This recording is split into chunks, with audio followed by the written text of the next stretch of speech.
This is the one-step kicking drill.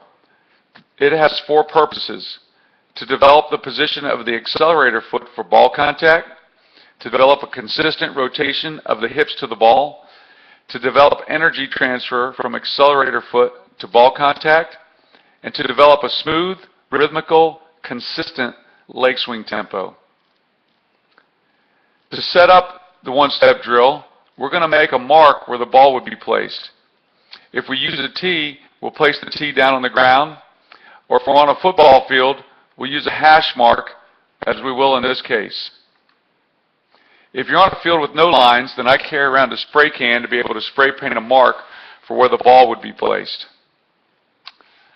To start set up for the one-step drill, we want to start by moving 1.5 yards behind the ball and 1 yard over from the spot of the ball. We're going to put our kicking foot forward, and our toe is going to point to the back of the tee or the ball spot. This is really important because the angle that we point this toe determines the angle that we take to the ball. This angle determines the amount of hip rotation we need to get our hip square to our target. If this angle is inconsistent, then you will make different hip rotations to the ball. These different hip rotations will result in inconsistent leg swings, and inconsistent leg swings result in inconsistent ball contact. Inconsistent ball contact will result in inconsistent ball flight, and we may not be a bad kicker, but we just may be making errors in our angle of our approach. So until we get this angle consistent, and this toe points to the same place every time, to the back of that ball, we will not be a consistent ball striker. To move toward our one-step kick, we want to drive off our first step with an intentional, forceful push and accelerate our body to the second step position. As we make this forceful push, we're going to rotate our hips so that our non-kicking foot is placed down with our toe pointing straight ahead. We want to land just like we described in the quick feet full approach drill, with our heel and roll to our toe. This is the transfer of energy that the accelerator step does. As we rotate our hips and make our swing, we want to make a full, aggressive swing. This is evidenced by the thigh of our kicking leg finishing on our chest. This is called glide phase.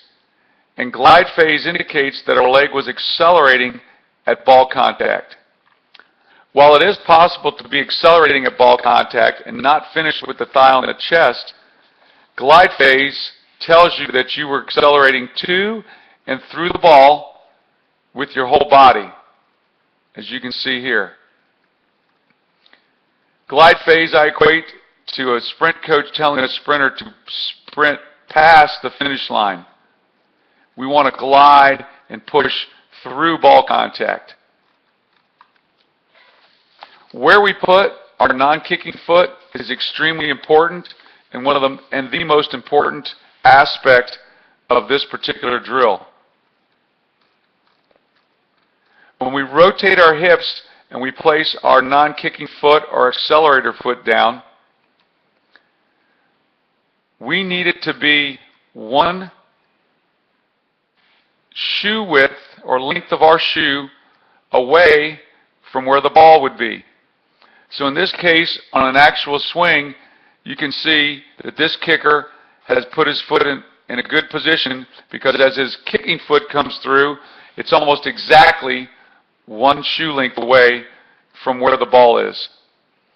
This is important because we need to clear this left side or non-kicking side so that our leg can swing smoothly and freely through at ball contact. If we're too close, then our leg will decelerate as we hit the ball because our left side would be in the way of our swing path. where we put this accelerator foot down in relationship to the ball, meaning do we put our toe across from the ball, our instep across from the ball, or the lower leg bone across from the ball, is relative to the kicker. But as a general starting point, you want to start by putting your instep across from the ball and then watch your ball contact. For some kickers, this position is heel across from the ball. For others, they may be heel in front of the ball. It is rarely different from either heel in front of the ball, heel across from the ball, or your instep. You'll know where to put it, and you should move it forward or backward based on how well you contact the ball. In general, you want to start with the instep across.